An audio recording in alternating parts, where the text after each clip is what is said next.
Del Diccionario de Fenómenos Psíquicos de Ogilvie.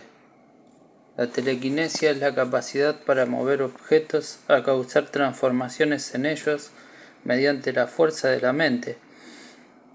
Las manifestaciones de ese fenómeno, que parecen más dignas de crédito, se han dado en tiempos de crisis o bajo una extrema tensión.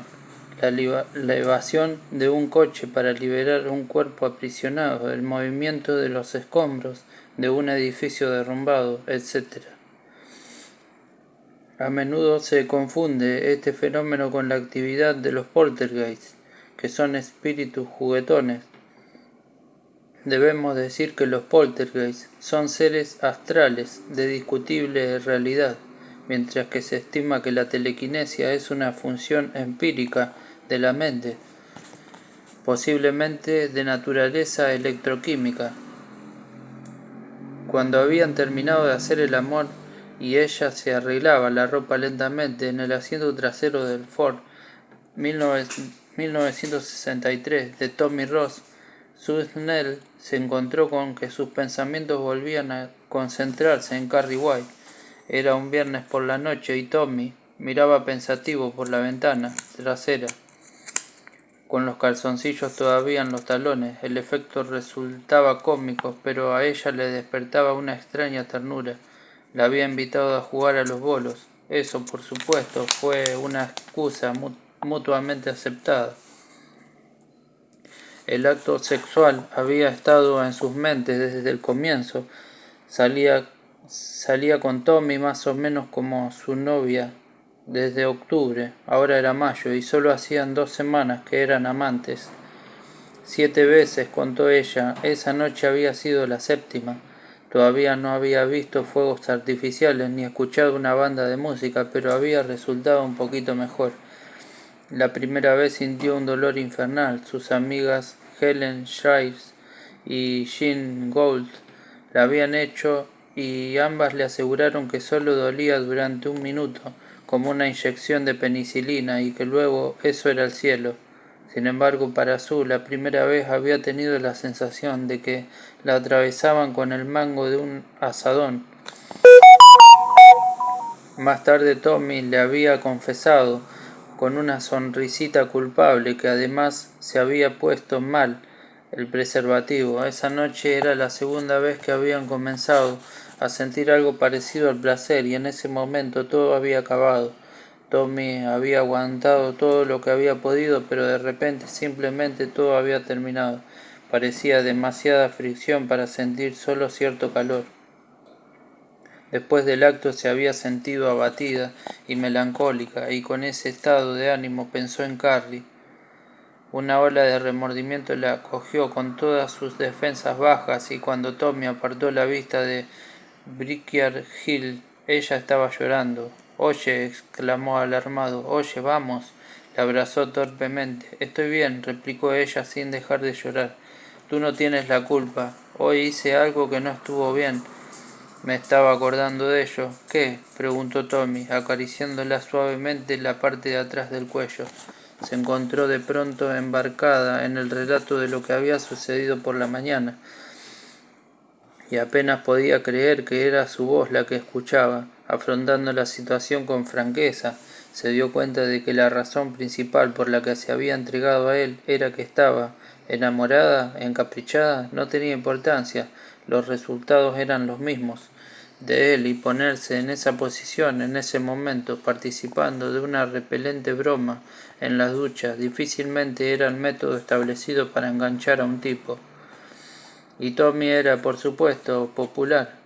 Como ella había sido una persona popular toda su vida, casi estaba escrito que encontraría y se enamoraría de alguien que fuese tan popular como ella.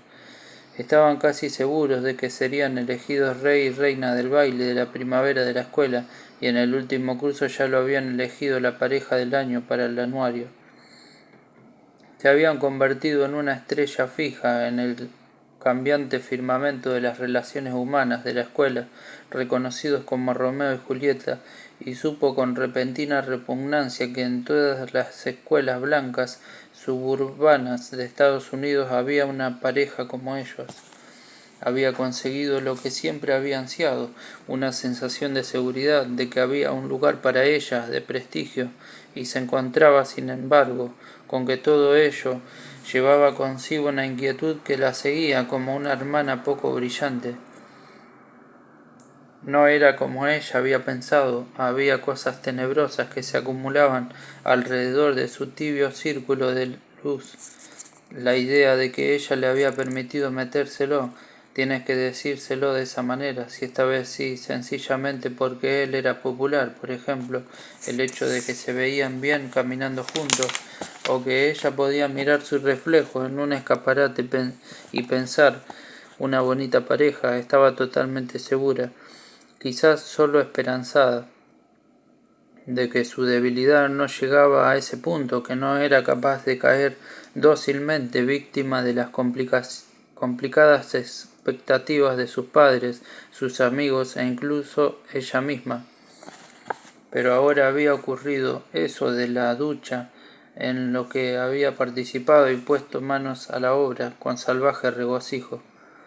La frase que estaba tratando de evitar es ser como las demás, en infinitivo, y hacía surgir desdichadas imágenes de cabellos con rizadores, de largas tardes ante la mesa de planchar, mirando novelones televisados, mientras el marido explotaba a otras infelices en una anónima oficina, de entrar en la asociación de padres y profesores, y más tarde, cuando sus ingresos tuviesen 5 cifras, en el club de campo, de píldoras e innumerables cajitas circulares amarillas, para asegurarse de que no tendría que abandonar las tallas juveniles antes de que fuera estrictamente necesario, y que impidieran la intrusión de esos pequeños extraños repulsivos que se ensucian en los pañales y chillan a las 2 de la mañana, de luchas con desesperado decoro para mantener a los negros fuera de Clean Corners, luchando hombro a hombro con Terry Smith,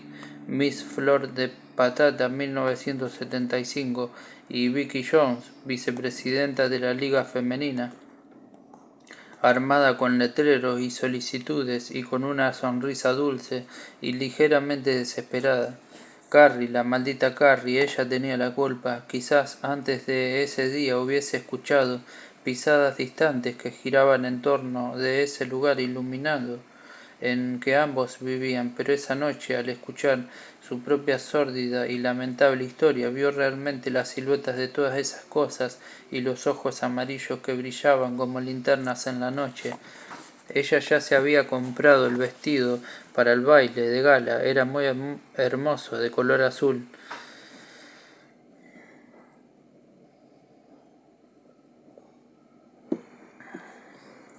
Tienes razón, dijo él, cuando Sue hubo terminado. Malas noticias, francamente no te reconozco.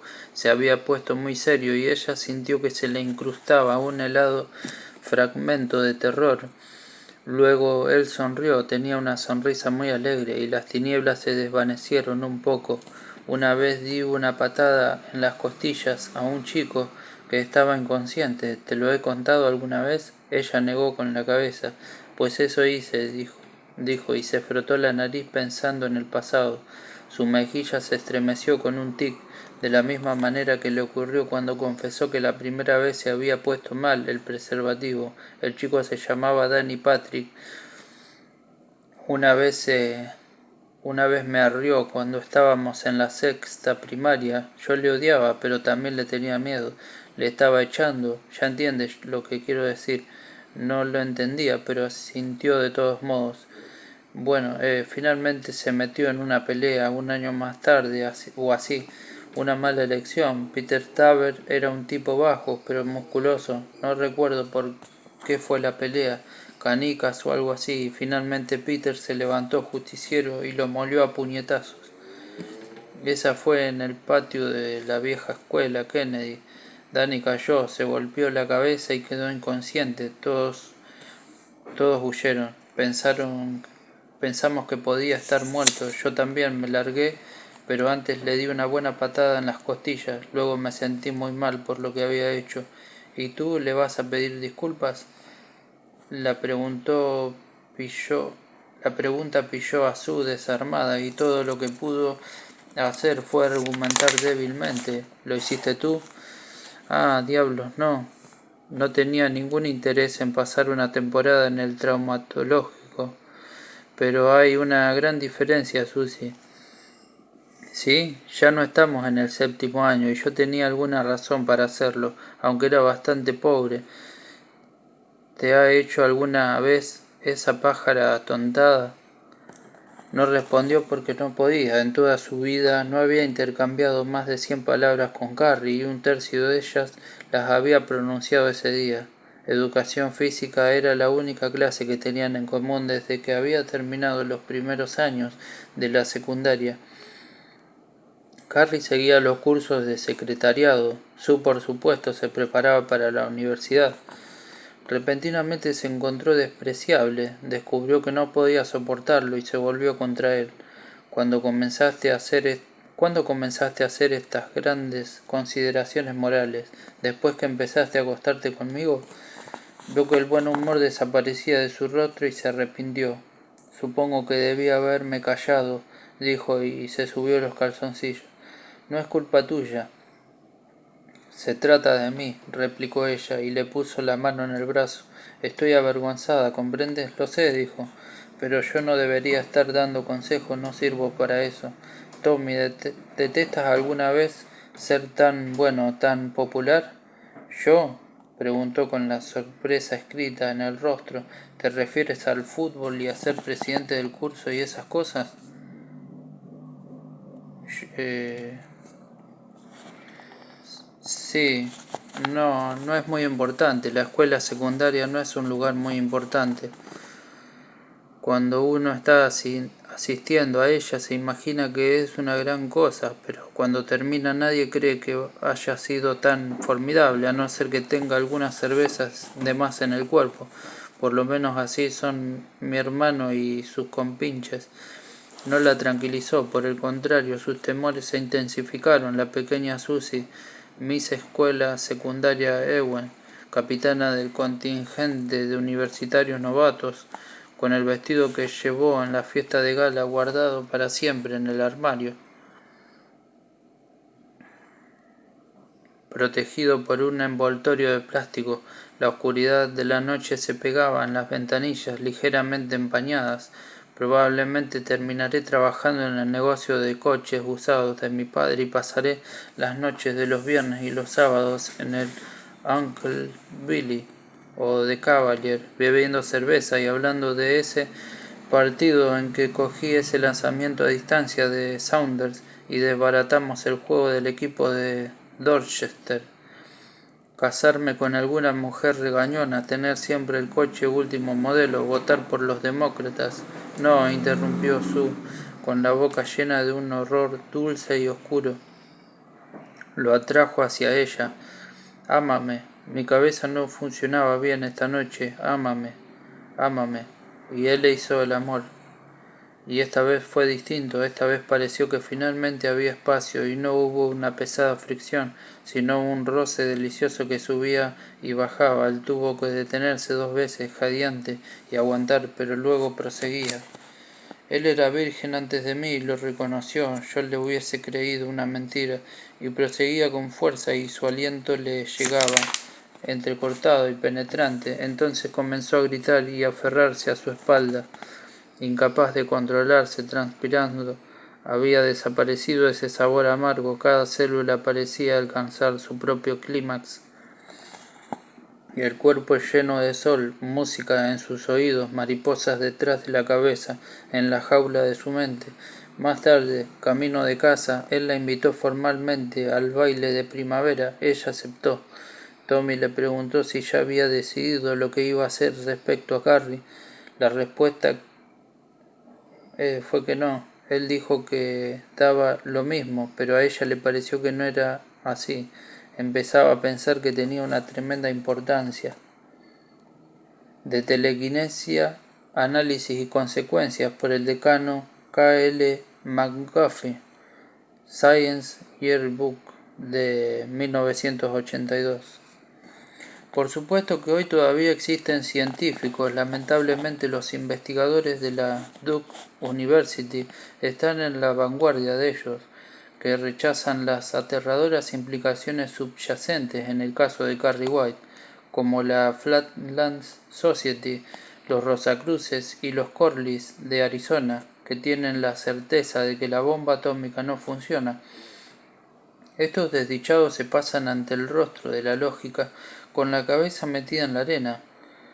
El lector me perdonará esta mezcla de metáforas. Por supuesto que uno comprende la consternación, las voces que se alzan inquietas, las cartas indignadas y las discusiones en las asambleas científicas.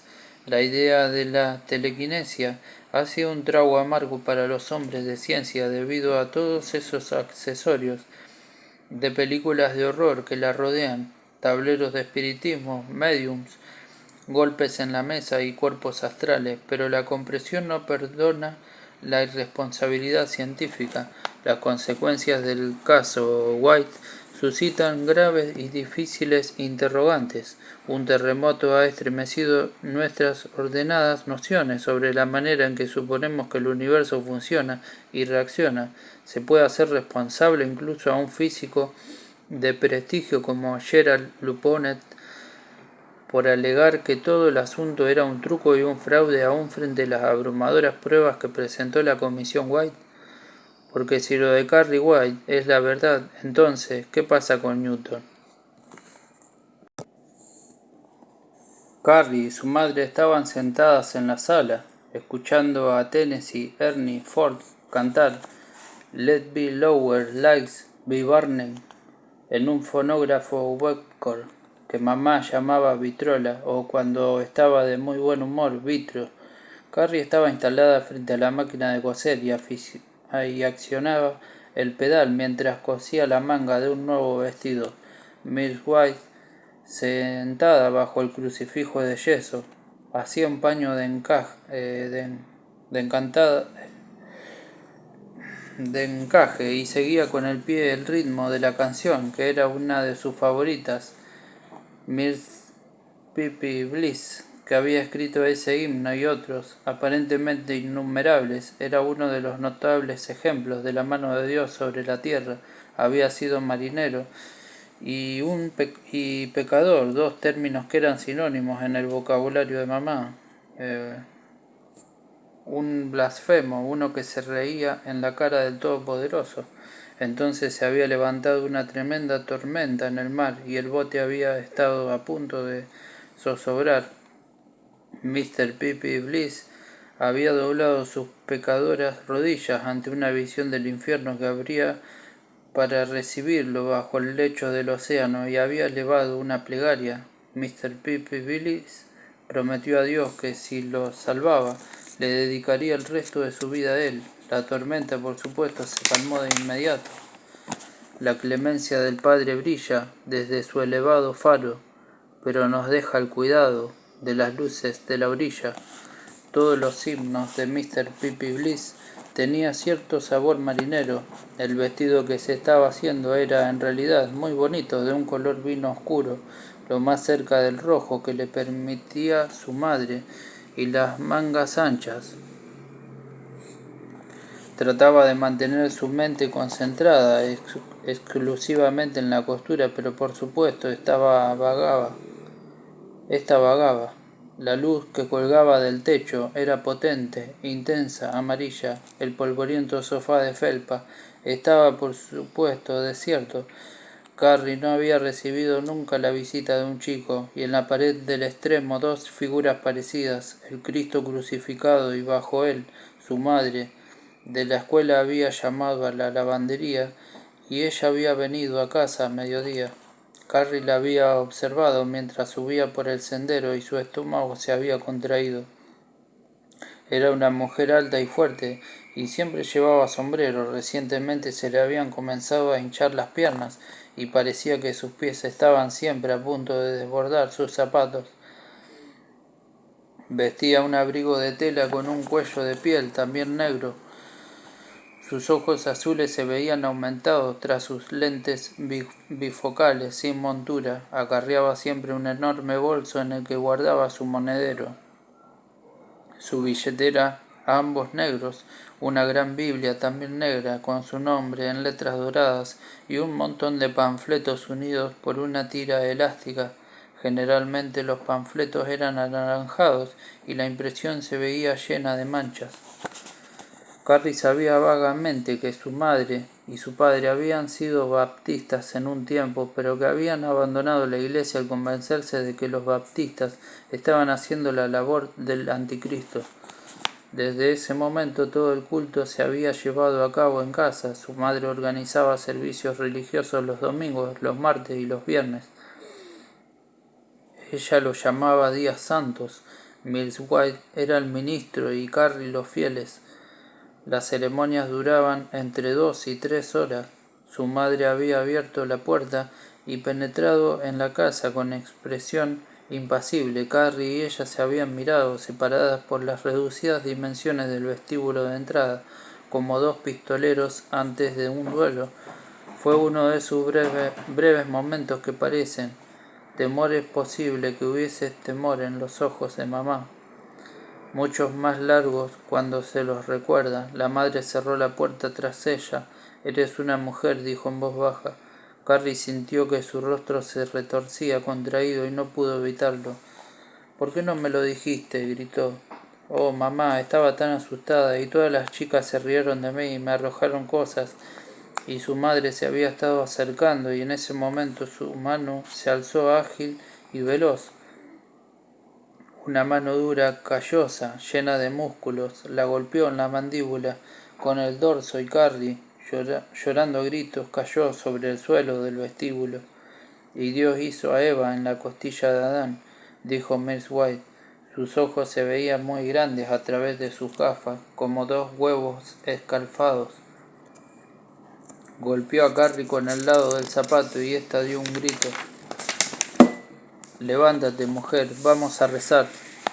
Roguemos a Jesús por nuestras almas, de mujeres débiles, perversas y pecadoras».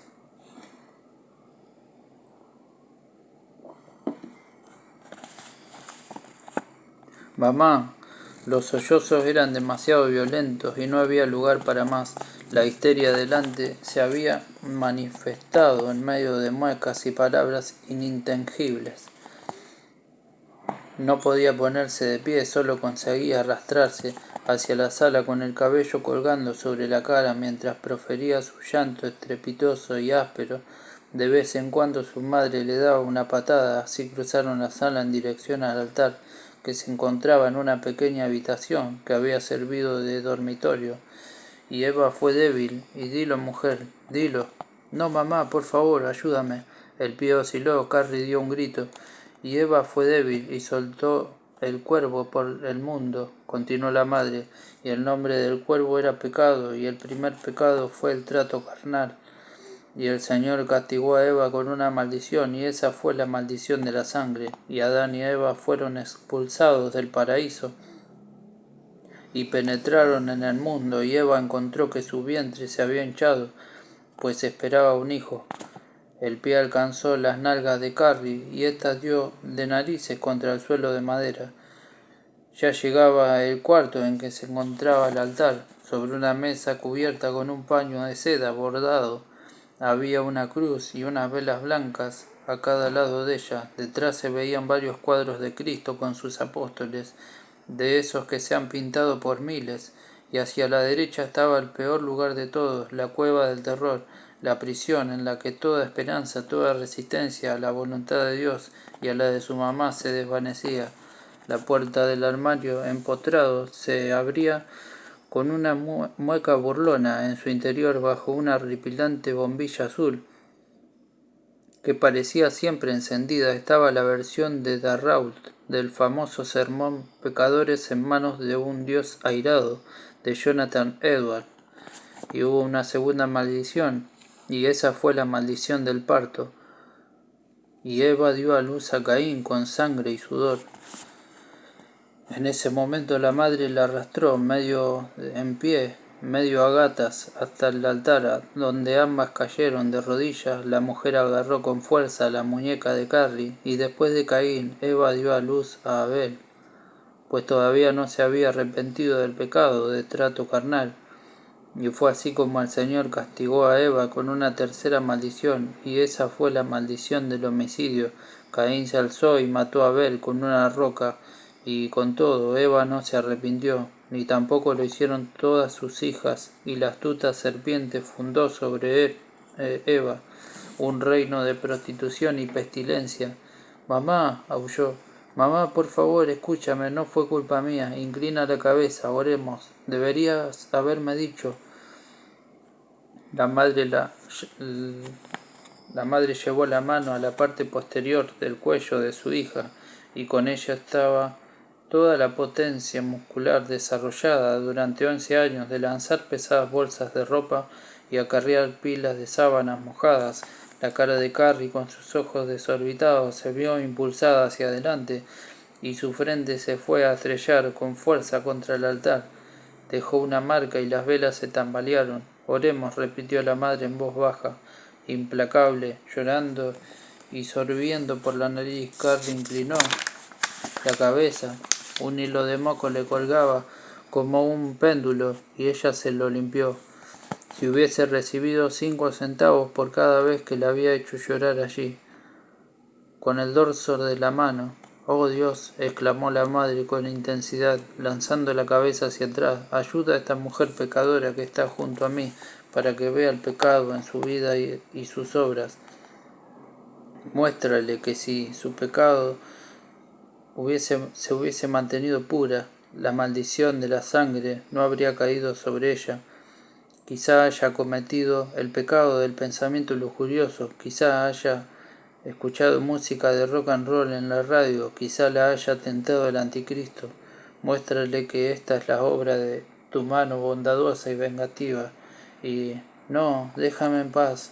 Forcejeó para ponerse de pie, pero la mano de su madre, tan fuerte e implacable como un grillete, la hizo volver a arrodillarse.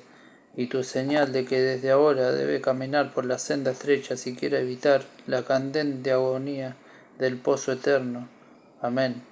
Volvió sus destellantes ojos hacia su hija. Ahora vete al armario. No, gritó, y sintió que su aliento se hacía denso de terror. Vete al armario, ora en secreto, pide perdón por tu pecado. Yo no pequé, mamá, tú lo hiciste, no me dijiste, y ellas se rieron. Nuevamente le pareció ver un destello de temor en los ojos de su madre, pero desapareció tan rápida y silenciosamente como un relámpago de verano. La madre comenzó a llevarla por la fuerza hacia el resplandor azul del armario. Ruega a Dios para que lave tus pecados. Mamá, déjame. Reza, mujer. Voy a volver a hacer que caigan las piedras, mamá. La mujer se detuvo.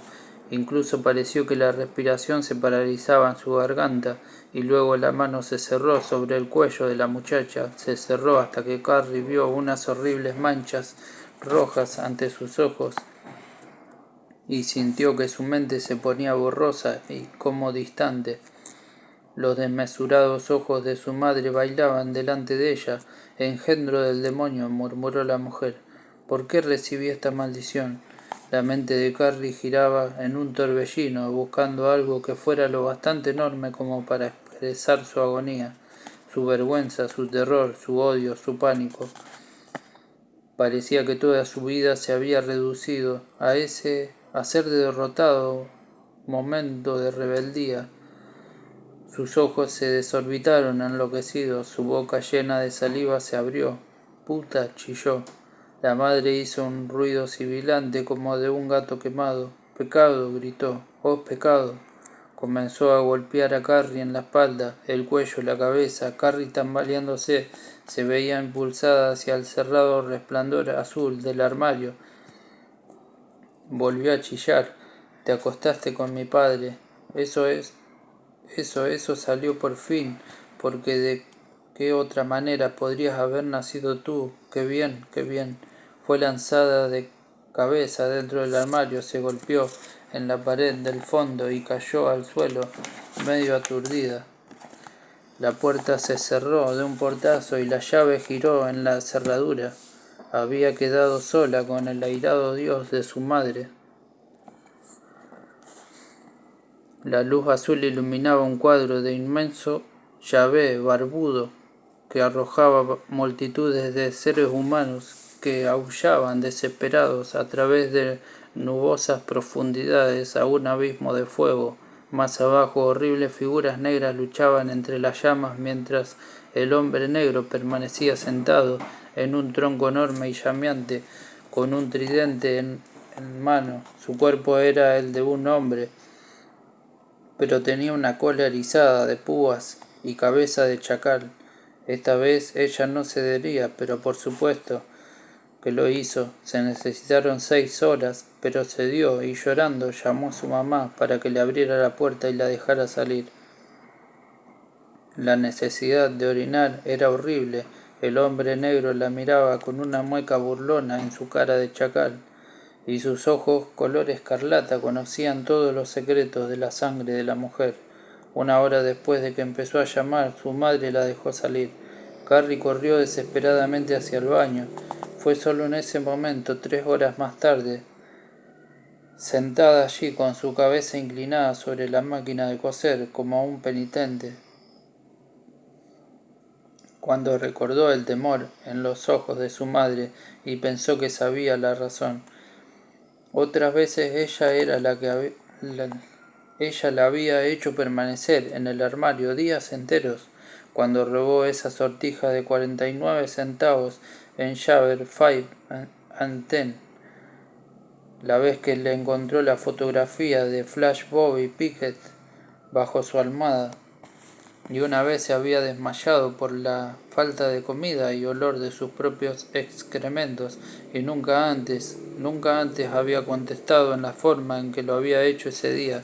Incluso ese día había dicho aquella palabra con P, y sin embargo su madre la había dejado salir en cuanto se había quebrantado. Ya está terminado el vestido. Quitó los pies del pedal y lo levantó para examinarlo. Era largo y horrible. Lo odiaba. Sabía por qué su madre la había dejado salir. «Mamá, ¿puedo irme a acostar?» «Sí», replicó ella sin levantar la vista. Dobló el vestido sobre su brazo. Bajó la mirada hacia la máquina de coser. De inmediato el pedal se hundió. La aguja comenzó a subir y bajar, reflejando la luz con destellos acerados. El carrete giró y sacudió. La rueda lateral se puso a dar vueltas.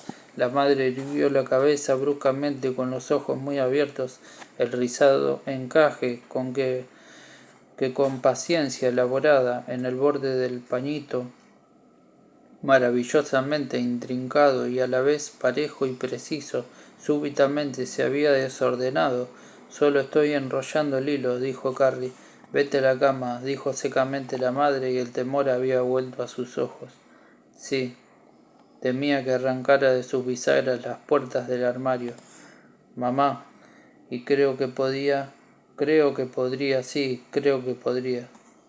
De Explosión en las sombras, página 58. Margaret White nació y se crió en Moton, una pequeña ciudad situada junto al límite de Chamberlain y que envía a sus alumnos a las escuelas de Chamberlain. Sus padres tenían bastante dinero. Poseían un próspero albergue de carretera en las afueras de Moton que se llamaba La Alegría del Camino. John Brigham, el padre de Margaret, murió en un tiroteo que se produjo en el bar el verano de 1959. Margaret Brigham, que en esa época tenía alrededor de 30 años, comenzó a asistir a reuniones litúrgicas de los fundamentalistas. Su madre se había heredado con otro hombre, Harold Allinson, y con el que más tarde se casó, y ambos querían ver a Margaret fuera de la casa. Ella creía que Judith, su madre, y Harold Allison vivían en pecado y frecuentemente daba a conocer ese punto de vista. Judith Brigham suponía que su hija se quedaría soltera para toda la vida, según la mordaz fraseología del que con el tiempo sería su padrastro. Margaret tenía la cara como el trasero de un camión de gasolina y un cuerpo que le hacía juego. También la llamaba beata hipócrita.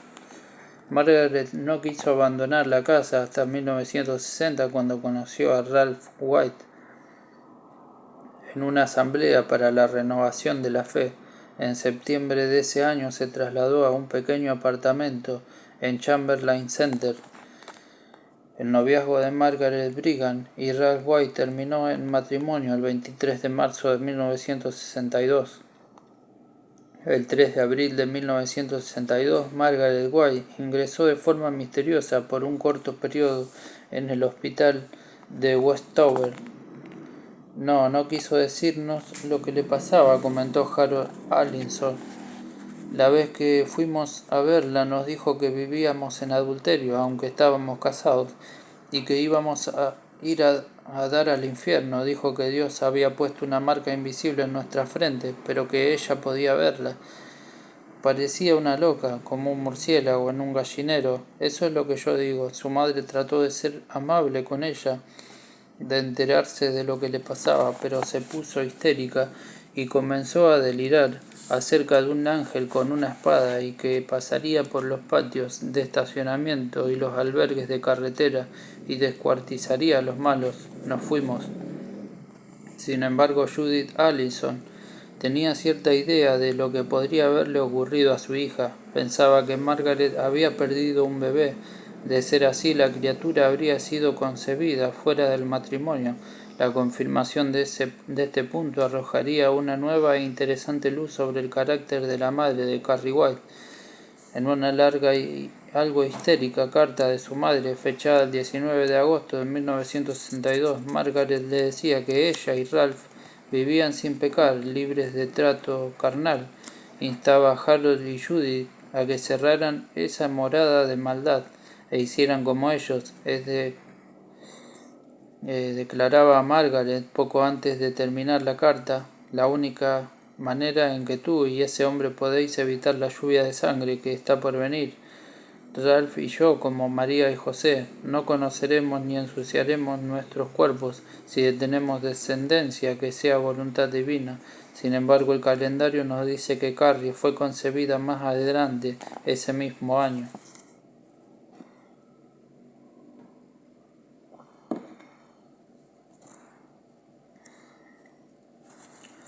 Las muchachas se vistieron silenciosamente para su primera hora de gimnasia del lunes.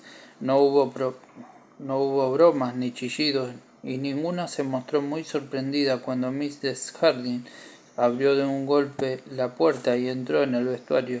El silbato de plata colgaba entre sus pequeños pechos y sus shorts eran los mismos que había usado el viernes. No quedaba en ellos ninguna huella de sangre. Las chicas siguieron vistiéndose hoscamente sin mirarla. ¿No son ustedes el grupo que vamos a graduar?, preguntó suavemente Mrs. Harding. ¿Cuándo? ¿Dentro de un mes? Y mucho antes tendremos el baile. La mayoría de ustedes ya tienen sus parejas y sus trajes, me imagino.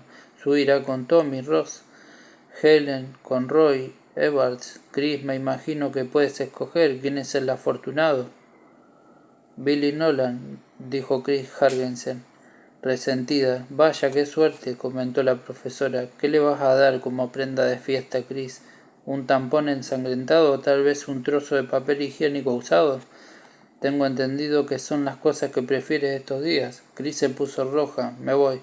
No tengo por qué escuchar eso.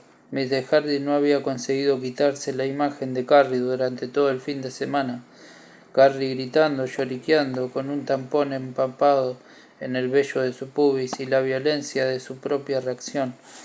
Y en ese momento, cuando Chris intentaba furiosa pasar junto a ella para salir, tendió las manos y la empujó violentamente contra una hilera de mellados armarios color verde oliva situados junto a la puerta interior. Los ojos de Chris se desorbitaron con asombrada incredulidad. Luego una especie de furia demencial invadió su rostro. «No puede golpearnos», gritó. «Esto le va a costar el puesto. Ya lo verás, tía cerda». Las otras chicas se echaron hacia atrás, contuvieron la respiración y se quedaron mirando fijamente el suelo. La situación parecía descontrolada. Sue advirtió con el rabillo del ojo que Fern y Donna Thibodeau se habían cogido de la mano. «En realidad no me importa, Hargensen», replicó Mrs. Harding. «Si tú o cualquiera de vosotras cree que estoy abusando de mi autoridad de profesora en este momento, está muy equivocada. Solo quiero decirles que hicieron algo muy despreciable el viernes, algo realmente despreciable. Sois unas buenas mierdas. Chris Hargensen miraba al suelo con una sonrisita despectiva. Las otras chicas se sentían muy desdichadas y trataban de evitar con la vista a su profesora de gimnasia. Sue se encontró mirando el compartimiento de la ducha, la escena del crimen, y sacudió la cabeza para mirar otra parte. Ninguna de ellas había escuchado anteriormente a una profesora usar la palabra mierda. ¿Pensaron por un momento que Carrie White tiene sentimientos? ¿Se les ha ocurrido pensar en eso alguna vez? Sue, Fern, Helen, Jessica, cualquiera de ustedes, ¿la encuentran repelente? Pues bien, les diré que las repelentes son ustedes. Me di cuenta el viernes por la mañana. Chris Hargensen comenzó a hablar entre dientes y decir que su padre era abogado. «Te callas», le gritó Mrs. Harding en su cara. Chris se echó atrás tan bruscamente que se golpeó contra los armarios, comenzó a gimotear y a frotarse la cabeza. «Un comentario más», continuó suavemente la profesora, «y esta vez vas a dar al otro extremo del vestuario. ¿Quieres averiguar si te estoy diciendo la verdad?» Chris, que aparentemente había decidido que tenía que habérselas con una loca, no dijo nada. Mrs. Harding puso los brazos en jarra. «La dirección ha decidido el castigo que van a recibir. Siento decirles que no es el que yo había propuesto. Mi idea era 3 días de suspensión y prohibición de asistir al baile». Varias de las chicas se miraron entre sí y refunfuñaron, sintiéndose muy desgraciadas. «Eso las hubiese golpeado donde les duele», continuó. «Lamentablemente la dirección de este establecimiento está compuesta solo por hombres. Creo que no son capaces de darse bien cuenta de lo horrible que es lo que ustedes hicieron, de modo que tienen una semana de arresto». Espontáneos suspiros de alivio. «Pero yo me voy a encargar del arresto y lo vamos a hacer en el gimnasio. Las voy a reventar». «No pienso venir», dijo Christine, y sus labios se adelgazaron sobre sus dientes. «Eso es cosa tuya, Chris. Puedes hacer lo que quieras, pero el castigo por no presentarse a las horas de arresto será de 3 días de suspensión y prohibición de asistir al baile. ¿Nos entendemos?» Nadie dijo nada. «Perfecto. Terminen de cambiarse y piensen en lo que les he dicho».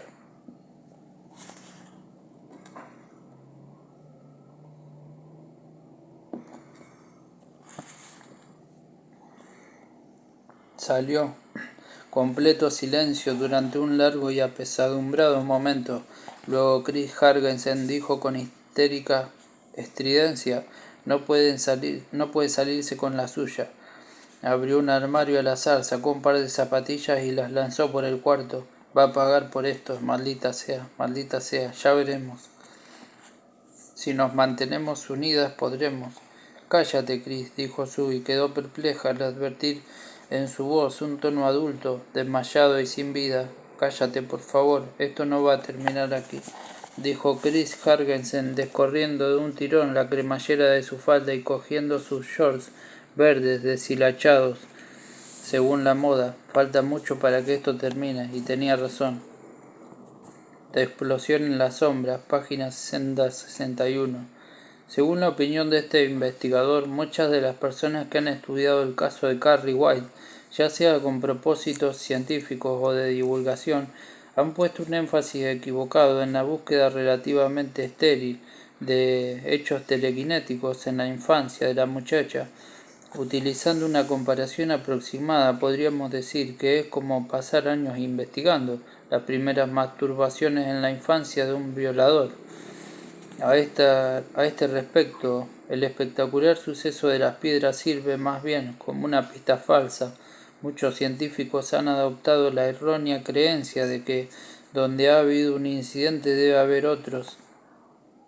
Empleando otra comparación, esto sería como enviar a un equipo de observadores de meteoros al cráter National Park solo porque un enorme asteroide cayó ahí hace 2 millones de años. Según las informaciones de que dispongo, no se han registrado otros ejemplos de telequinesia en la infancia de Carrie. Si no hubiese sido hija única, posiblemente habríamos tenido conocimiento aunque solo fuese de oídas, de docenas de incidentes menores. En el caso de Andrea Collins, consulte el apéndice 2 para la información más completa. Se dice que después de una paliza por gatear sobre el techo, el botiquín se abrió violentamente, los frascos cayeron al suelo y pareció que se disparaban por el baño. Las puertas se abrieron con fuerza y se cerraron de un golpe, y el clímax del suceso, un tocadiscos estéreo que pesaba 130 kilos, se volcó y los discos volaron por toda la sala, bombardeando a sus ocupantes y estrellándose contra las paredes. El hecho de que este relato haya sido proporcionado por el hermano de Andrea, según la cita que aparece en la revista Life del 4 de septiembre de 1955, resulta significativo. No podemos decir que el Life sea la fuente más erudita y menos discutible, pero existe una gran cantidad de documentación en este mismo sentido, y creo que ha cumplido con el objetivo del testimonio familiar. En el caso de Carrie White, el único testigo de un posible prólogo a los sucesos del clímax final fue Margaret White, y ella, por supuesto, está muerta. Henry Gray, el director de la escuela secundaria Ewan, lo había estado esperando toda la semana, pero el padre de Chris Hargensen no apareció hasta el viernes. El día anterior Chris no se había presentado a su hora de arresto con la temible Miss Desjardins. «¿Sí, Miss Fish?», dijo en dirección el intercomunicador, aunque a través de la ventana alcanzaba a ver al hombre que estaba en la oficina exterior y ciertamente había visto su rostro en el periódico local. «Mr. John Hargensen, Mr. Gray». «Que pase, por favor». «Maldita sea, Miss Fish, no tiene por qué parecer tan impresionado». Henry Gray era una de esas personas que en forma incontrolable retuercen clips, destrozan sobres y doblan las puntas de los papeles, pero la visita de John Hargensen, la más importante de las luminarias legales del pueblo, preparaba su artillería pesada. Una caja llena de gruesos y resistentes clips, colocada en medio del secante de su escritorio. Hargensen era un hombre alto e imponente, con una manera de desplazarse que mostraba su confianza en sí mismo y que tenía el tipo de rasgos móviles y seguros que señalaban a un hombre experto en el juego de las relaciones sociales, que consiste en colocarse en un nivel superior. Llevaba un traje de Savile Row con sutiles destellos de verde y oro entrelazados en la tela, que superaba con mucho la ropa de confección local que usaba Gray. Su portadocumentos era delgado, de cuero auténtico, con cierres de brillante acero inoxidable. La sonrisa impecable mostraba muchas fundas en los dientes, una sonrisa para hacer que el corazón de las mujeres del jurado se derritiera como mantequilla. Su apretón de manos era profesional, de punta a cabo, largo, cálido, firme. «Hace tiempo que deseaba conocerlo, Mr. Gray». «Siempre me alegro de ver padres interesados», dijo el director y sonrió secamente. «Por eso siempre preabrimos la escuela a los padres en el mes de octubre». «Por supuesto», dijo Hargensen sonriendo. «Me imagino que usted es un hombre muy ocupado y yo tengo que estar en el juzgado dentro de 45 minutos. ¿Le parece si vamos al grano?» «Naturalmente», le replicó Gray. Metió la mano en la caja y empezó a retorcer el primer clip. «Sospechó que ha venido a verme en relación con las medidas disciplinarias tomadas contra su hija, Christine. Debo informarle al respecto que la escuela ya ha terminado su política. Como hombre relacionado con la aplicación de la justicia, usted debe darse cuenta de que difícilmente podemos acomodar las normas». Hargensen alzó la mano en un ademán de impaciencia. «Tengo la impresión de que usted ha partido de una idea equivocada, Mr. Gray. Estoy aquí porque mi hija fue maltratada por su profesora de gimnasia, Miss Rita Desjardins, y además insultada verbalmente. Me temo que el término que Miss Desjardins utilizó en relación con mi hija fue mierda». Gray lanzó un suspiro interior.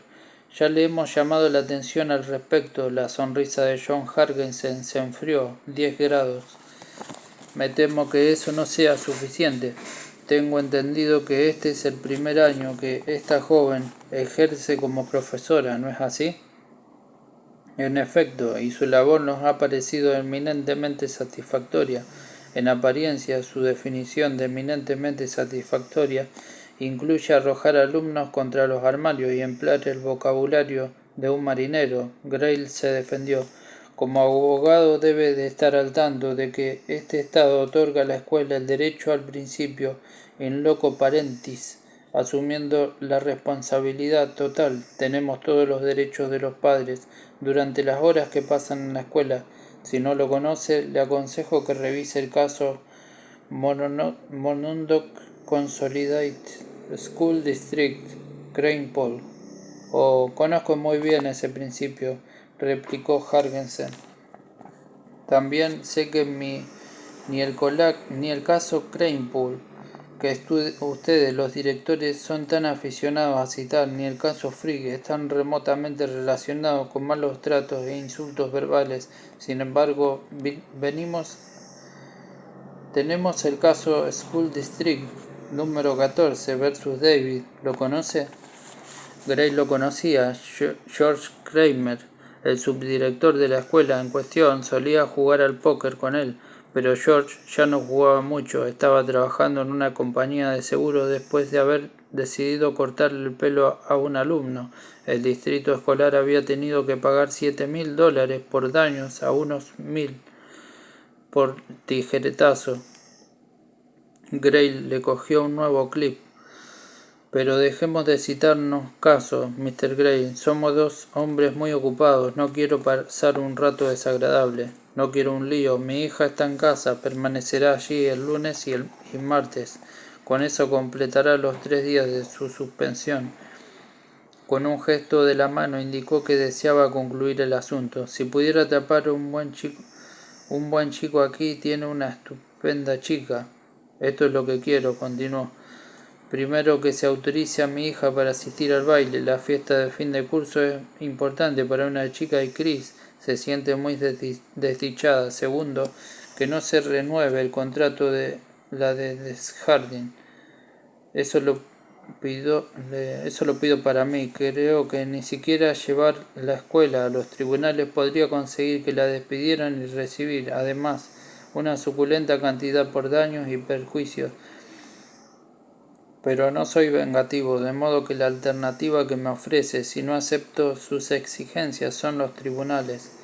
Tengo entendido que previamente habría una vista del comité escolar, pero solo como mero trámite. Pero sí, los tribunales serían la alternativa. Malo para usted. Otro clip. Por agresión física y verbal, ¿no es así? Básicamente. Mr. Hargensen, ¿sabe usted que su hija y unas 10 de sus compañeras arrojaron paños higiénicos a una chica que experimentaba en ese momento su primer periodo menstrual? Una muchacha que estaba convencida de que iba a morir desangrada. Un leve gesto arrugó el ceño de Hargensen, como si alguien hubiese hablado en una habitación distante. Me parece que su afirmación no viene al caso. Yo me estoy refiriendo a ciertas acciones. No se preocupe, dijo Gray. Esas acciones tienen muy poca importancia. Además, a esa chica la llamaron mamarracho estúpido y le dijeron que se lo tapara, y debió soportar una serie de gestos obscenos. No ha vuelto a venir en toda esta semana. ¿No le parece a usted que esa es una agresión física y verbal? Pues a mí sí. No pienso permanecer sentado aquí escuchando una sarta de verdades a medias o su discurso de director de escuela, Mr. Gray. Conozco a mi hija lo suficiente como para... Tome, dijo Gray. Acercó la mano a una de las bandejas de alambre que se hallaban junto al secante, cogió un fajo de tarjetas color rosa y las lanzó sobre el escritorio. Dudo que usted conozca la mitad de lo que estas tarjetas revelan de su hija. De lo contrario, yo podría haberse dado cuenta de que ha llegado el momento de hablarle seriamente. Tiene que controlarla de cerca antes de que cause a alguien un perjuicio grave. ¿Quién es usted para venirme a decir 4 años en Ewen, comenzó Grail, sin hacerle caso. Graduación programada para junio del 79, el mes próximo. Cociente de inteligencia 83 como promedio en un test de 140 puntos. No obstante, veo que ha sido aceptado en Oberlin. Diría que alguien, probablemente usted mismo, Mr. Hargensen, ha estado moviendo poderosas influencias. Ha recibido 72 arrestos, 20 de ellos por hospitalizar a sus compañeras, a las inadaptadas, a las de segunda fila, podríamos agregar. Tengo entendido que la camarilla de Chris las llama sustitutas. Lo encuentran sumamente gracioso. De esos arrestos no se presentó a 51. En la escuela de Chamberlain, una suspensión por poner en un artificio pirotécnico en el zapato de una chica.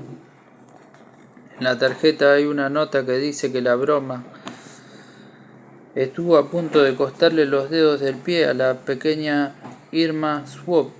Si no me equivoco, esa chica tiene labio leporino. Le estoy hablando de su hija, Mr. Hargensen. ¿Todo esto no le dice nada? Sí, respondió Hargensen, levantándose. Un leve rumor bañaba sus rasgos. Me dice que nos veremos en los tribunales, y cuando haya terminado con usted tendrá suerte si consigue trabajo vendiendo enciclopedias de puerta en puerta. Gray, colérico, se levantó también, y los dos hombres se enfrentaron a través del escritorio. Que sea el tribunal entonces, dijo Gray. Advirtió un leve destello de sorpresa en el rostro de Hargensen. Cruzó los dedos y se lanzó en lo que esperaba que fuera un knockout, por lo menos un knockout técnico, que salvaría el pellejo de la de Desjardins y pondría a ese hijo de puta de culo delicado en un aprieto. Al parecer no se ha dado cuenta de todas las implicaciones de in loco parentis en este asunto. Mr. Hargensen, la misma ley que protege a su hija, también protege a Carrie White, y en el momento en que usted entable un pleito por agresión física y verbal, nosotros presentaremos una contrademanda basada exactamente en los mismos motivos por parte de Carrie White y contra de su hija. Hargensen se quedó boquiabierto durante un segundo. No se va a salir con la suya empleando ese truco barato. ¿Usted es un leguleyo tramposo? ¿Es esta la frase que busca? Preguntó Gray con una sonrisa inflexible. Creo que ya sabe dónde está la salida, Mr. Hargensen. Las medidas disciplinarias contra su hija se mantienen. Si quiere llevar el asunto más allá, está en su derecho. Hargensen atravesó la habitación rígidamente, se detuvo como si quisiera agregar algo y luego salió controlando apenas su deseo de dar un portazo. Gray le expulsó el aliento. No era difícil adivinar de dónde había sacado Chris Hargensen su irreductible obstinación. A.P. Morton entró un minuto más tarde. ¿Cómo anduvo la cosa? El tiempo lo dirá, Morty, respondió Gray. Con una mueca miró el montón de clips retorcidos. En todo caso me hizo doblar 7 clips, casi un récord. ¿Va a llevarlo a la justicia? No lo sé. Se sobresaltó cuando le dije que haríamos una contrademanda. Me lo imagino, comentó Morton, y dirigió una mirada al teléfono que había sobre el escritorio de Gray. Me parece que ha llegado el momento de informar al superintendente de todo esto. ¿No crees?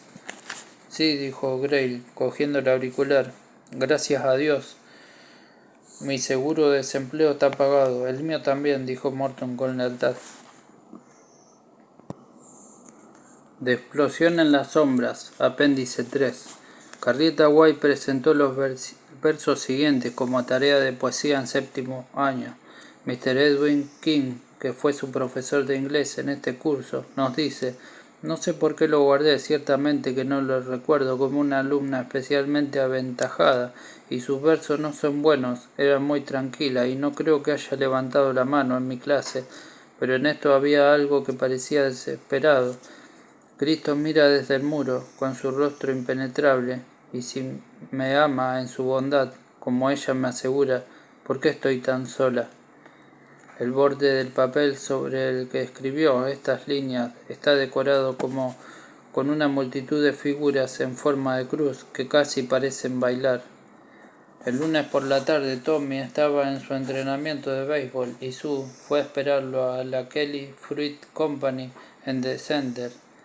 Este lugar era lo más parecido a una guarida de estudiantes de que disponía la repantigada colectividad escolar de Chamberlain desde que el sheriff Doyle había cerrado el centro recreativo después de un asunto de drogas. Lo manejaba un tipo gordo y taciturno llamado Hubert Kelly, que se tenía el pelo color negro y se quejaba constantemente de que su marcapasos electrónico estaba a punto de electrocutarlo.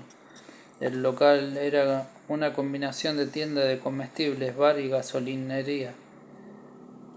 Había una oxidada bomba de gasolina delante del establecimiento que Hubby nunca se había molestado en cambiar desde que la compañía se fusionó. También vendía cerveza, vino barato, libros pornográficos y una amplia gama de raros cigarrillos como Murat's King Sano y Marvel Streich. El mesón estaba cubierto por una plancha de mármol auténtico y había 4 o 5 compartimentos para muchachos de muy mala suerte o muy pocos amigos, como para no tener dónde ir a emborracharse. Una antigua máquina tragaperras que siempre se inclinaba en la tercera bolita encendía y apagaba sus luces desde la pared del fondo junto al estante de los libros pornográficos. Al entrar, subió de inmediato a Chris Hargensen. Estaba sentada en uno de los compartimientos del fondo. Billy Nolan, su amor en ese momento, hojeaba el último número de Popular Mechanics junto al estante de las revistas. Sue no sabía que veía a Nolan, una chica rica y popular como Chris. Él parecía algún extraño pasajero de la máquina del tiempo, embarcado en la década de los 50 y que usaba brillantina en el pelo, una chaqueta de cuero negro con una vistosa cremallera y un cacharro Chevrolet con un ruidoso escape. «Sue», gritó Chris a modo de saludo, «ven». Sue hizo una inclinación con la cabeza y alzó una mano, aunque una oleada de antipatía subió por su garganta como una serpentina. Mirar a Chris era como ver a través de una puerta entreabierta el lugar donde Carrie se acurrucaba con las manos en la cabeza, como era de suponer. Encontró que su propia hipocresía, indisolublemente unida al gesto de la cabeza y la mano, le resultaba incomprensible y repelente. ¿Por qué no se atrevía simplemente a ponerla en su sitio? «Un vaso de root beer», pidió. Javi tenía una auténtica root beer de barril y la servía con enormes jarras heladas. Se había prometido tomarse una gran jarra mientras leía una novela de bolsillo y esperaba a Tommy. A pesar de los estragos que la bebida hacía en su cutis, se había convertido en una adicta, pero no se sorprendió al comprobar que se le habían quitado las ganas de beber. «¿Cómo está tu corazón, Hughie?», preguntó. «Ustedes», dijo Vi, mientras cortaba la espuma de la bebida con un cuchillo y llenaba nuevamente el jarro. «Ustedes no entienden nada. Esta mañana enchufé mi máquina de afeitar eléctrica y recibí 110 voltios en mi marcapasos. Los jóvenes no saben lo que es eso. Dígame si no tengo razón». «Sí, por supuesto, claro que tengo razón. Dios no quiera que tenga usted que experimentarlo algún día». «¿Cuánto tiempo cree que va a soportarlo este gastado corazón?»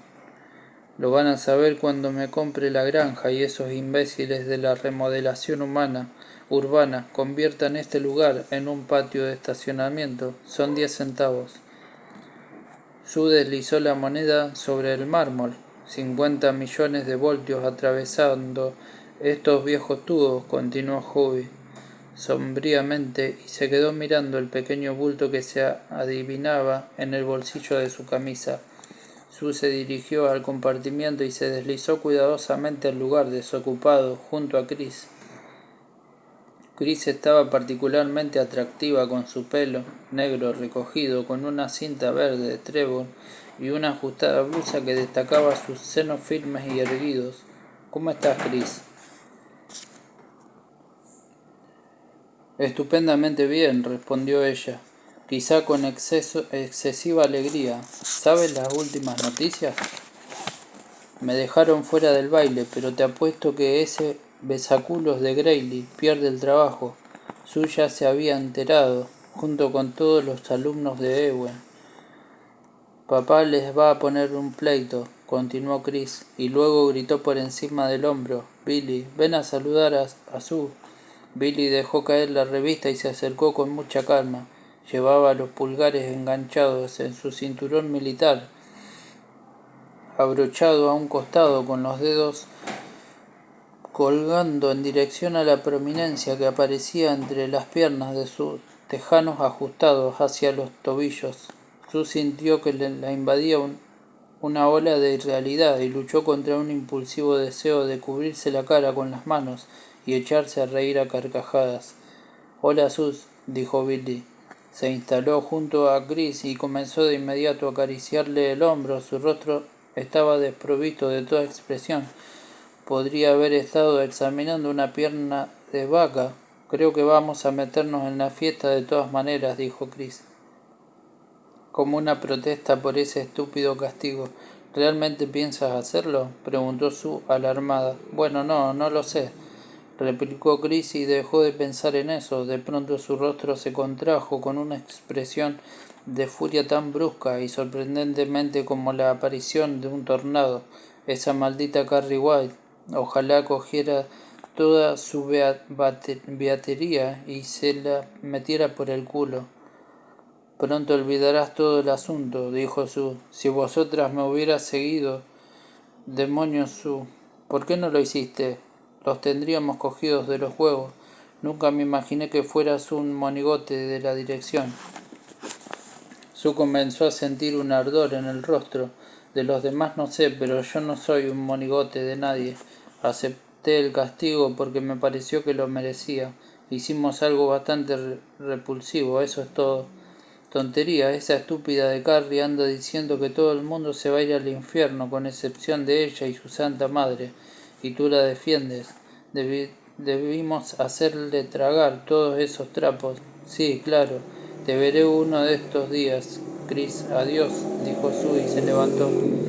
Esta vez fue Chris la que se puso roja, la sangre se le subió al rostro con repentino ímpetu, como si una nube roja hubiese cubierto un sol interior. No te las des de Juana de Arco.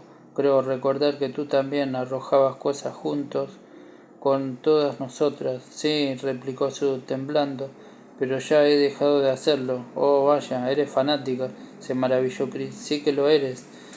Llévate tu bebida, no vaya a ser que la toque y se convierta en oro. Sue no cogió su jarra de cerveza. Salió del local erguida y tambaleante. Su turbación interior era demasiado grande todavía, para que pudiera convertirse en furia o en lágrimas. Ella era una muchacha que se llevaba bien con todo el mundo, y este era el primer enfrentamiento, físico o verbal, desde que había dejado de tirarse del pelo con sus compañeras de la escuela primaria, y era la primera vez en su vida en que había defendido activamente un principio, y por supuesto que Chris había dado en el blanco, la había alcanzado en lo más vulnerable. Se estaba portando como una hipócrita. Ya no podía dejar de admitirlo, y en lo más hondo, incrustada y odiosa, estaba la conciencia de que una de las razones por la que había asistido a la hora de arresto con Miss de Harding, había sudado corriendo por el gimnasio, no tenía nada de noble. Sencillamente no se iba a perder el último baile de su vida escolar, por nada del mundo, por nada del mundo. No se veía a Tommy por ninguna parte. Comenzó a caminar en dirección a la escuela. Sentía el estómago revuelto. Pequeña Miss Hermandad, Susie Crema de Queso, la chica decente que solo lo hace con el chico con quien piensa casarse. Con el anuncio en el suplemento dominical, como es debido, por supuesto, 2 hijas. Sácales la mierda si muestran alguna señal de honestidad, es decir, si fornican. pelean o se niegan a sonreír cada vez que algún mítico macho cabrío chilla en la noche. Baile de gala con fin de curso, vestido azul, las flores para prender en el traje permanecerán toda la tarde en el frigorífico. Tommy con un smoking blanco, faja en la cintura, pantalones y zapatos negros.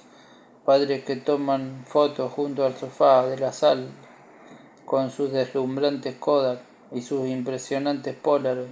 Papel crepé que oculta las vigas del gimnasio. Dos orquestas, una de rock y otra melancólica, que no se presentan las de segunda fila. Sustitutas, por favor, no se acerquen, solo para candidatos al club de campo y futuros residentes de Clean Corners. Finalmente brotaron las lágrimas y se puso a correr. De explosión en las sombras, página 60. El párrafo siguiente pertenece a una carta que Christine Hargensen le envió a Donna Kellogg. Miss Kellogg abandonó Chamberlain para trasladarse a Providence, Rhode Island, en el otoño de 1978. Aparentemente una de las pocas amigas íntimas de Chris Hargensen era además su confidente. La carta está fechada el 17 de mayo de 1979. Así que me quedaré sin ir al baile, y el gallina de mi padre dice que no les dará lo que merecen, pero no se van a salir con la suya.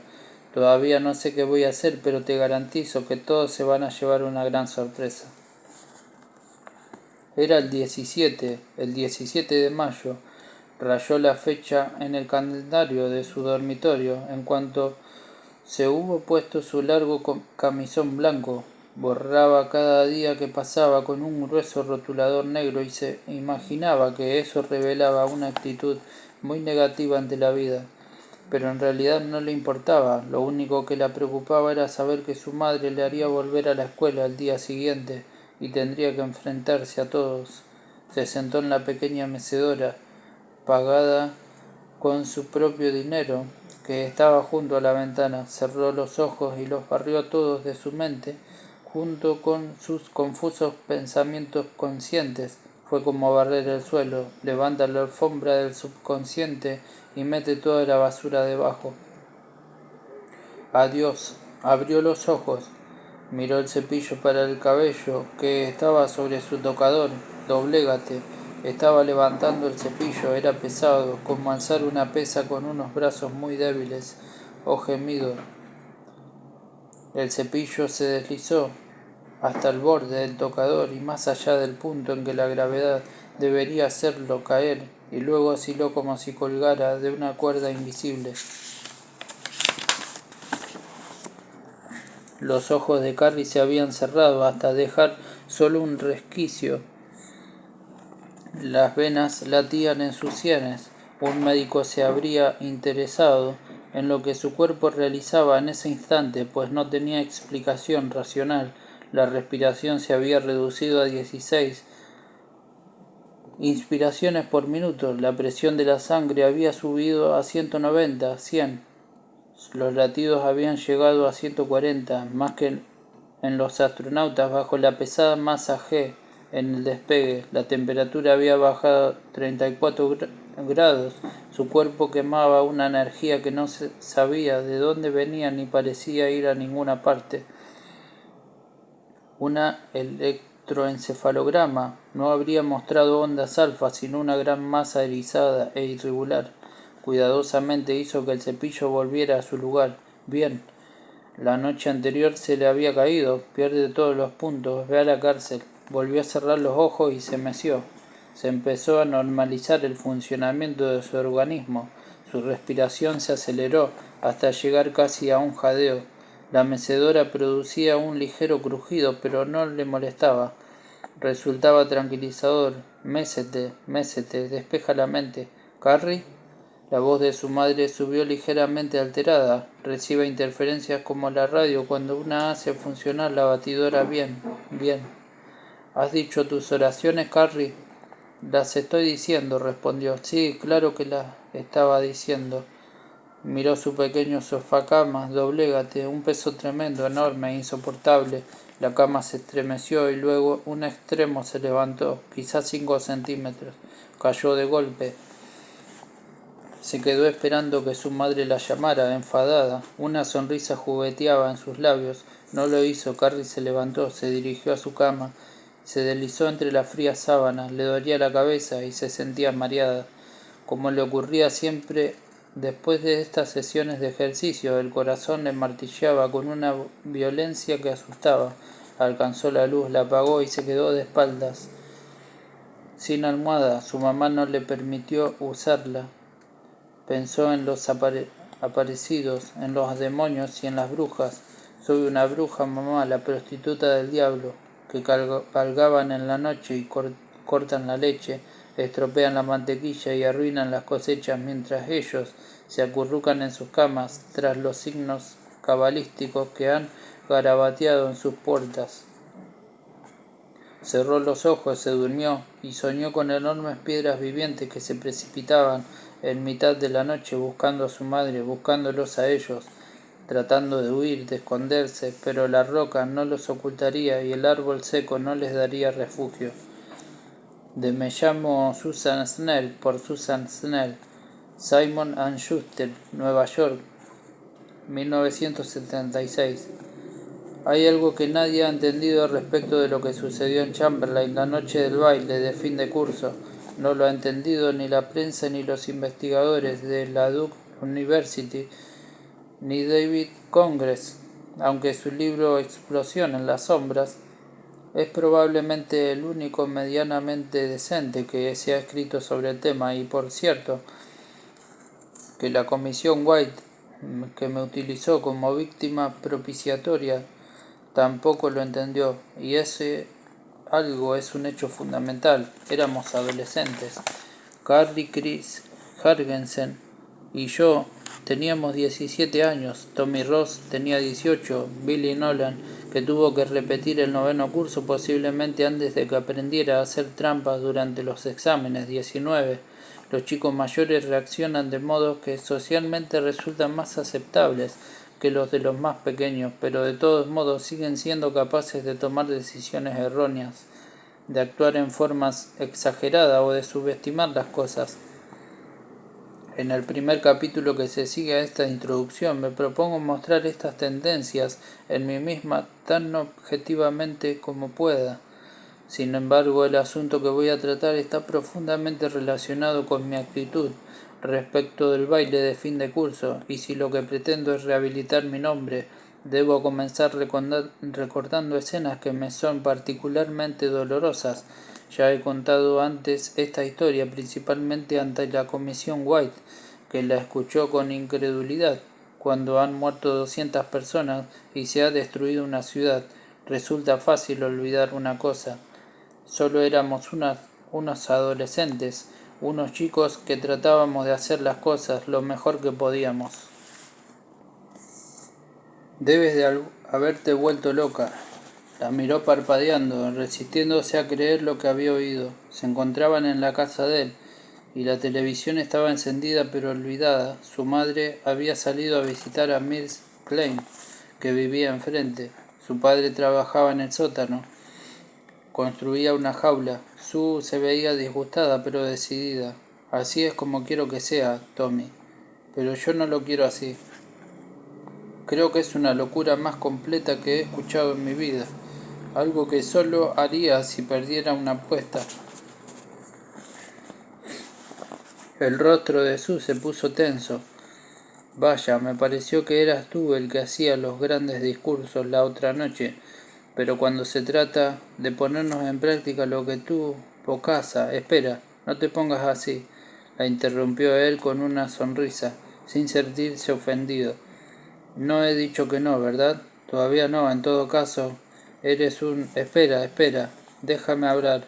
¿Quieres que invite a Carrie White al baile de fin de curso? Bien, eso lo entendí, pero hay un par de cosas que no comprendo. Dímelas, dijo ella, y se inclinó hacia adelante.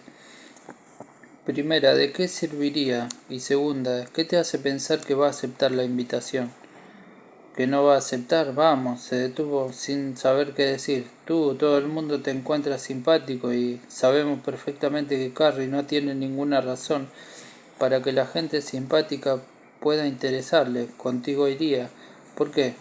Acosada, adoptó una actitud desafiante y orgullosa a la vez, porque he visto la manera como te mira. Tú le gustas, igual que la mitad de las chicas de la escuela. Él hizo girar los ojos. Bueno, solo estoy mencionando un hecho, le dijo Sue, a la defensiva. No podrá rechazarte. Supongamos que te creo, le concedió él. ¿Qué hay de la otra cosa? ¿Te refieres a de qué le va a servir? Bueno, la sacará de su caparazón, por supuesto. La hará, empezó a decir, pero su voz se desvaneció. ¿Participar? Vamos, Sue. Tú no crees esa tontería. De acuerdo, replicó ella. Puede que tengas razón, pero todavía creo que quizá debo pagar algo. ¿Te refieres a lo de las duchas? Es mucho más que eso. De no ser así, quizá habría dejado pasar. Pero las bromas pesadas no han parado desde la primaria. Hubo muchas de ellas en las que no participé, pero en algunas sí lo hice. Y si hubiese estado en el grupo de Carrie, te aseguro que habría tomado parte en muchas más. Parecía, bueno, un enorme chiste. Las chicas somos capaces de un ensañamiento que los muchachos no entienden realmente. Los chicos molestaban a Carrie a ratos y después la olvidaban, pero ellas no paraban nunca y ni siquiera recuerdo cuándo comenzó. Si yo estuviera en lugar de Carrie no me atrevería a mostrarme al mundo. Buscaría una gran roca para esconderme. Erais pequeñas, dijo él. Los niños no saben lo que hacen, ni siquiera saben que realmente pueden herir los sentimientos de otra persona. No tienen, digamos, radar, ¿comprendes? Ella sintió que luchaba por expresar las ideas que todo esto hacía surgir en ella, porque de pronto le parecía que eso era lo fundamental y que iba más allá del incidente de las duchas, como el cielo va más allá de las montañas. Pero en la práctica nadie se entera nunca de que sus actos hieren realmente a otras personas. La gente no mejora, solo se hace más lista, y cuando uno es más listo no deja de arrancar las alas a las moscas. Lo que ocurre es que en ese momento busca mejores razones para hacerlo. Muchos dicen que sienten lástima por Carrie White, chicas en su mayoría, y eso es para morirse de risa. Pero te apuesto a que ninguna sospecha que lo que significa ser Carrie White 24 horas al día realmente no les importa. ¿Te importa a ti? No lo sé, gritó, pero alguien debería tratar de compadecerla de alguna manera correcta, de alguna manera que signifique algo. De acuerdo, la invitaré. ¿Lo harás? Preguntó Sue con sorprendida incredulidad. No había pensado que él accedería. Sí, pero creo que me va a decir que no. Creo que subestimas mi atractivo. Eso de la popularidad son tonterías, es una obsesión que tú tienes. Gracias, dijo ella, y sonó extraño, como si acabara de darle las gracias a un inquisidor que la había torturado. Te amo, dijo él. Ella lo miró sobresaltada. Era la primera vez que lo decía.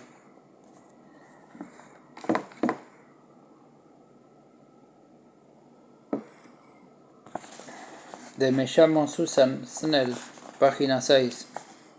Hay mucha gente, hombres en su mayoría, a la que no sorprende que yo pidiera a Tommy que invitara a Carrie al baile de fin de curso, pero sí lo sorprende que él lo hiciera, lo cual muestra que la mente masculina espera muy poco de los miembros de su mismo sexo en lo que se refiere a altruismo.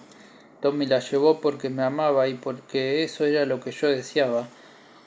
¿Cómo? Pregunta el escéptico desde la platea. ¿Sabía usted que él la amaba? Porque me lo dijo, señor. Si lo hubiese conocido, esto también habría sido suficiente para usted. La invitó un jueves después del almuerzo y se dio cuenta de que se sentía tan nervioso como un chico que asiste a su primera fiesta. Estaba sentada 4 hileras más allá de donde él se encontraba en la hora de estudio, y cuando hubo terminado se dirigió hacia ella, atravesando la gran cantidad de cuerpos que se precipitaban hacia la salida, junto al escritorio del profesor Mr. Stephens. Un hombre alto que empezaba a engordar, doblaba sus papeles y los guardaba en un maletín color marrón, parduzco. ¿Carrie? ¿Ah? Levantó la vista y se echó hacia atrás con un gesto alarmado, como si esperara un golpe. El día estaba cubierto y las luces fluorescentes del techo no favorecían particularmente su pálido rostro, pero él vio por primera vez, porque en realidad era la primera vez que la miraba, que estaba muy lejos de parecer repelente. Su cara era más bien redonda y sus ojos eran tan oscuros que parecían proyectar una sombra bajo los párpados, como dos magulladuras. Llevaba el cabello rubio parduzco peinado hacia atrás y prendido en un moño que no le favorecía. Los labios eran gruesos, casi exuberantes, los dientes de un tono blanco natural. Su cuerpo resultaba en gran parte difícil de determinar. Un amplio jersey ocultaba su pecho con excepción de dos pequeñas protuberancias simbólicas. Llevaba una falda de bonitos colores, pero de todos modos su aspecto era horrible. Le caía hasta la mitad de la pierna en el estilo del año 58 y se abría hacia los lados de una extraña y desgarbada forma de A. Tenía bonitas pantorrillas, fuertes y redondeadas. El intento de ocultarlas bajo unos gruesos calcetines largos resultaba estrafalario y no conseguía su objetivo. Mirando con una expresión que era levemente temerosa y algo más, él comprendió. Estaba seguro de que sabía que era ese algo más. Sue tenía razón, y este hecho le hizo pensar por un momento si estaba haciendo algo más amable o solo empeorando las cosas. Si no te has comprometido para el baile, ¿querrías ir conmigo? Ella parpadeó y al hacerlo sucedió algo extraño. Su duración pudo no haber sido más que una fracción de segundo, pero después lo recordó con toda claridad, como sucede con los sueños o la sensación de haber vivido antes un determinado momento. Sintió un mareo, como si su mente ya no controlara su cuerpo, la desagradable sensación de descontrol que asociaba con el exceso en la bebida hasta sentir el deseo de vomitar. Luego desapareció. ¿Qué? Por lo menos no estaba enfadada. Él había esperado una breve ráfaga de furia y enseguida un cambio radical, pero ella no se había enfadado, parecía incapaz de hacer frente a lo que él había dicho. En ese momento habían quedado solos en la sala de estudios, perfectamente colocados entre el flujo de los estudiantes que se iban y el reflujo de los que llegaban. El baile de fin de curso, dijo él. Un poco desconcertado, es el próximo viernes y sé que es un poco tarde para... No me gusta que me hagan bromas, replicó ella con suavidad y bajó la cabeza. Vaciló solo un segundo y luego pasó junto a él. Se detuvo, giró y de pronto él se dio cuenta de que había dignidad en ella, una dignidad tan desprovista de afectación que él dudó de que ella se diera cuenta de que la tenía.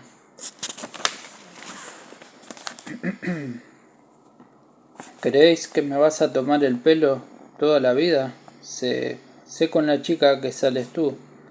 Nunca salgo con quien no deseo hacerlo, dijo Tommy pacientemente. Te estoy invitando porque quiero hacerlo.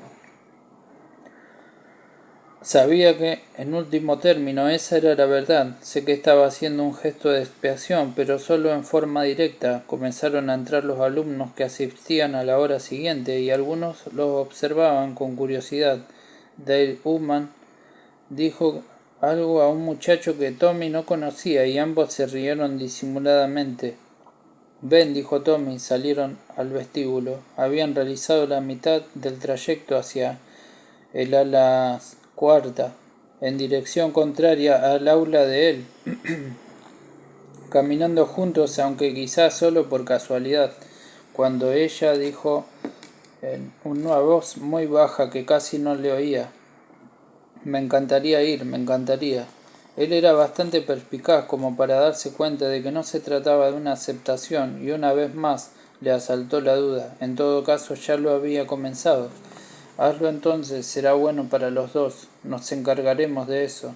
No, replicó ella, viendo su expresión triste y pensativa. Alguien podría haber pensado equivocadamente que era hermosa. Será una pesadilla. No he comprado las entradas, dijo él como si no hubiese escuchado. Hoy es el último día que las venden. Oye, Tommy, gritó Brent Gillian, vas equivocado. El aula está al otro lado. Ella se detuvo. Vas a llegar tarde. ¿Irás? Tu clase, dijo ella, llena de inquietud. Tu clase. Va a sonar el timbre. ¿Irás? Sí, respondió ella con demasiada ira. Sabías que yo lo haría. Bruscamente se pasó el dorso de la mano por los ojos. No, replicó él, pero ahora lo sé. Pasaré a buscarte a las 7:30. De acuerdo, murmuró. Gracias. Parecía que se iba a desmayar, y entonces con una tremenda incertidumbre él le tocó la mano.